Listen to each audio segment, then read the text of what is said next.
নমস্কার, গুরু কৃপাহি কেবলম। আমি আজ আপনাদের ষষ্ঠভাবে কেতু গ্রহ থাকলে জাতক জাতিকাদের কি ফল হয় সেই সম্পর্কে বিস্তারিত আলোচনা করছি। ষষ্ঠ ভাব অর্থাৎ রোগ ভাব, রিপু ভাব বা শত্রু ভাব, 6 হাউস। এই 6 হাউসে যদি কেতু গ্রহ বসে থাকে কোনো জাতক জাতিকাদের লগ্ন সাপেক্ষে ষষ্ঠভাবে যদি কেতু গ্রহ বসে থাকে, তাহলে সেই সব জাতক জাতিকাদের কী ফল হয় আমি বিস্তারিত আলোচনা করছি, মন দিয়ে শুনুন। ষষ্ঠভাবে কেতু অশুভ অবস্থায় থাকলে, ষষ্ঠভাবে কেতু গ্রহ অশুভ অবস্থায় থাকলে যে রোগী হোক না কেন, তার উপযুক্ত চিকিৎসা হয় না, মাথায় রাখবেন। আবার বলি, ষষ্ঠভাবে যদি কেতু অশুভ অবস্থা থাকে, যে কোনো জাতক জাতিকাদের যদি ষষ্ঠভাবে কেতু গ্রহ অশুভ অবস্থায় থাকে, তাহলে যে রোগই হোক না কেন সে রোগ উপযুক্ত চিকিৎসা হয় না, এটা মাথায় রাখবেন। সহজে রোগ ধরা পড়ে না, অজানা কোনো রোগে আক্রান্ত হয়, রোগ থেকে তাড়াতাড়ি মুক্তি পায় না। এই সব জাতক জাতিকারা রোগ থেকে তাড়াতাড়ি মুক্তি পায় না, এমনকি ভুল চিকিৎসা পর্যন্ত হতে পারে। বেশিরভাগ ক্ষেত্রে এরা কোনো গোপন রোগে ভোগে।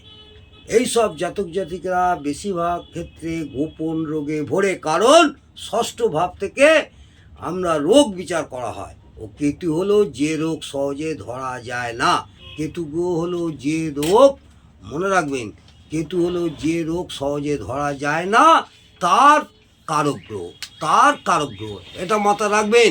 ভুল চিকিৎসার কারক গ্রহ, হঠাৎ কোনো রোগ শরীরে প্রবেশ করার কারক গ্রহ এই কেতু শনির সাথে থাকলে, এই কেতু গ্রহ যদি শনি গ্রহর সাথে থাকে, তাহলে বংশগত কোনো রোগ হতে পারে, কারণ শনি দীর্ঘমেয়াদী রোগ ও বংশগত রোগের কারক গ্রহ। এদের তলপেটের অংশে বেশিরভাগ ক্ষেত্রে কোনো রোগ হয়, মাথায় রাখবেন। এদের তলপেটের অংশে বেশিরভাগ ক্ষেত্রে কোনো রোগ হয়, কারণ কালপুরুষের অঙ্গ বিভাজন অনুযায়ী ষষ্ঠ ভাব নিম্ন উদর বা তলপেট নির্দেশ করে। কালপুরুষের অঙ্গ বিভাজন অনুযায়ী ষষ্ঠ ভাব নিম্ন উদয় বা তলপেট নির্দেশ করে। তাই এই জায়গাতে কোনো অজানা রোগ হতে পারে। কেতুর কারণে যে রোগ আসে, সেই রোগের ভুল চিকিৎসার জন্য বা রোগ ধরা না পড়ার ফলে পঙ্গু পর্যন্ত হতে পারে। এইসব জাতক জাতিকারা পঙ্গু পর্যন্ত হতে পারে, কারণ কেতু হলো মাতাইন ধর, অর্থাৎ পঙ্গু হলে মানুষও এক নির্জীব পানির মতো পড়ে থাকে, এটা মাথায় রাখবেন। এই জাতক বা জাতিকাদের গোপন শত্রু থাকে, তবে কেতু যদি খুব বলবান হয় তাহলে শত্রু কোনো ক্ষতি করতে পারে না। আর কেতু যদি বলবান না হয় তাহলে খুব কাছের লোক ক্ষতি করে, কারণ ষষ্ঠ ভাব থেকে শত্রু বিচার করা হয়, আমরা শত্রু বিচার করি।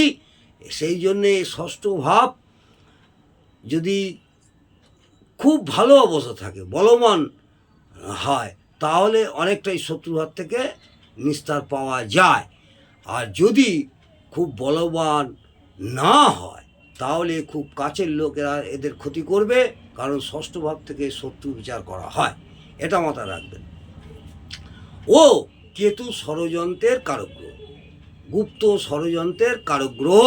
এদের অধীনস্থ কর্মচারীরা বা দীর্ঘদিনের কোনো কর্মচারী শত্রু হয়ে উঠতে পারে। এই সব জাতক জাতিকাদের অধীনস্থ যেসব কর্মচারী আছেন বা কর্মচারীরা বা দীর্ঘদিনের কোনো কর্মচারী শত্রু হয়ে উঠতে পারে, কারণ ষষ্ঠ ভাবে থেকে, ষষ্ঠ ভাব থেকে অধীনস্থ কর্মচারীরও বিচার করা হয়। ষষ্ঠ ভাব থেকে আমরা অধীনস্থ কর্মচারীরও বিচার করে থাকি, এটা মাথায় রাখবেন।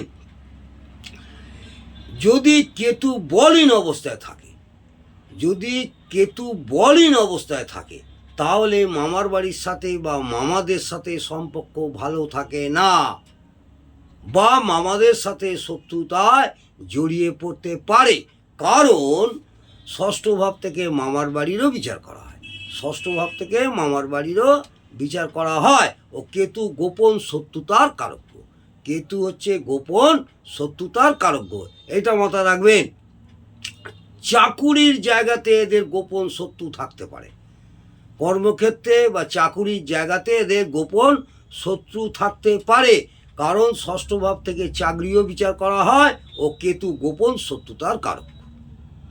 চাকুরিতে হঠাৎ পরিবর্তন বা হঠাৎ বদলি হতে পারে, চাকরিতে হঠাৎ পরিবর্তন বা হঠাৎ বদলি হয়ে যেতে পারে, কারণ ষষ্ঠ ভাব থেকে চাকরি বিচার করা হয় ও কেতু হঠাৎ ঘটনা ঘটায় কারক। কেতু হচ্ছে হঠাৎ ঘটনা ঘটার কারক গ্রহ। নিজের পরিশ্রমের মাধ্যমে এরা উন্নতি করতে পারে, এইসব জাতক জাতিকারা নিজের পরিশ্রমের মাধ্যমে উন্নতি করতে পারে।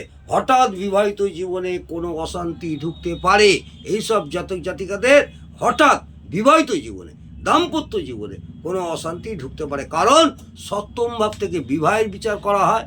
সপ্তম ভাব থেকে আমরা সাধারণত বিবাহের বিচার করে থাকি। এই ও ষষ্ঠ ভাব হলো ষষ্ঠ ভাব হলো সপ্তম ভাবের দ্বাদশ, এটা মাথায় রাখবে। ষষ্ঠ ভাব হলো সপ্তম ভাবের দ্বাদশ, অর্থাৎ নেগেটিভ। ও কেতু হঠাৎ যে কোনো ঘটনা ঘটায়। এদের আর্থিক অবস্থা তুলনামূলকভাবে ভালো থাকে। চতুষ্পদ জন্তুর ব্যবসা করলে খুব লাভবান হয়। তবে অবশ্যই মনে রাখতে হবে, ষষ্ঠভাবে কেতু যদি খুব ভালো অবস্থায় থাকে, যেমন ষোড়শ বর্গে যদি ভালো বর্গফল পায়, বা ষষ্ঠ ভাবটা যদি সক্ষেত্র হয়, বা মূল ত্রিকোণ ক্ষেত্র হয়, বা তুঙ্গক্ষেত্র হয়, বা শুভ গ্রহের দৃষ্টি পায়, বা কোনো শুভ গ্রহ যুক্ত হয়, তাহলে উপরিউক্ত অশুভ ফলগুলি অশুভত্ব কিছুটা হলেও কমবে। এছাড়া আমাদের মনে রাখতে হবে, কেতু যতটা অশুভত্ব পাবে ততটা অশুভ ফল দেবে, ও যতটা শুভত্ব পাবে ততটাই শুভ ফল দেবে। আজ আমি এই ষষ্ঠভাবে যেসব জাতক জাতিকাদের কেতু গ্রহ বসে আছে সেই সম্পর্কে আলোচনা করলাম। যদি আপনাদের ভালো লাগে অবশ্যই কমেন্টে জানাবেন এবং একটি লাইক করে আমাকে উৎসাহিত করবেন। আমি আরও আপনাদের ভালো ভালো ভিডিও করবার চেষ্টা করব, এবং যারা আমার চ্যানেলে নতুন তারা অবশ্যই একটা সাবস্ক্রাইব করবেন এবং বেল আইকনটা টিপে দেবেন। আশা করব আপনাদের আগামী দিনে আরও ভালো ভালো ভিডিও উপহার দিতে পারব। নমস্কার, জয় মা তারা। ভালো থাকুন, সুস্থ থাকুন, আনন্দে থাকুন।